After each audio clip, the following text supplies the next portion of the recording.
അങ്ങനെ ഞാനും ട്രൈ ചെയ്തു ഈ ഒരു കിടിലൻ മത്തി ഫ്രൈ. സിമ്പിളാണ്. ഒരു പാൻ എടുത്ത് കുറച്ച് വെളിച്ചെണ്ണ, മഞ്ഞൾപ്പൊടി, മുളക് പൊടി, പിന്നെ ഉപ്പ് ഇത്രയും കൂടി ആഡ് ചെയ്തതിന് ശേഷം ഫ്ലെയിം ഒന്ന് നമ്മൾ ഓൺ ചെയ്ത് കൊടുക്കുക.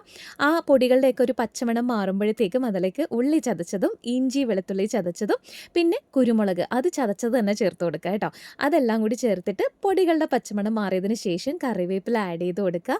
അത് കഴിഞ്ഞിട്ട് കുറച്ച് പുളിവെള്ളം കൂടി ഒഴിച്ചതിന് ശേഷം കുറച്ച് മതി. എന്നിട്ട് നന്നായിട്ടൊന്ന് തിളപ്പിക്കുക. അത് കഴിഞ്ഞ് മത്തി ഇതാ ഇങ്ങനെ അടുക്കിടയ്ക്ക് അങ്ങോട്ടേക്ക് വെച്ച് കൊടുക്കണം. ആദ്യം നമ്മൾ വിചാരിക്കും ശരിയാകുമെന്ന്, പക്ഷെ ശരിയാകും. ഇതാ കണ്ടോ, ഇതുപോലെ തിരിച്ചും മറിച്ചും ഇട്ടിട്ട് ഒന്ന് ഫ്രൈ ചെയ്തെടുക്കണം. അതിൽ ഉപ്പും എരിവും പുളിയൊക്കെ നന്നായിട്ട് പിടിച്ചിരിക്കും.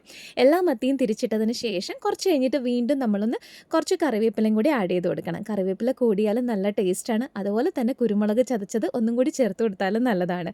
ഇനി നമ്മൾ ഒന്നും കൂടി ഒന്ന് തിരിച്ചിട്ടിട്ടൊക്കെ നോക്കിക്കഴിഞ്ഞാൽ നമ്മുടെ മത്തി സൂപ്പറായിരിക്കും, സൂപ്പർ ടേസ്റ്റ് ആയിരിക്കും കേട്ടോ. എന്തായാലും എല്ലാവരും ഒന്ന് ട്രൈ ചെയ്ത് നോക്കണം. വളരെ സിമ്പിളാണ്. ഓക്കേ.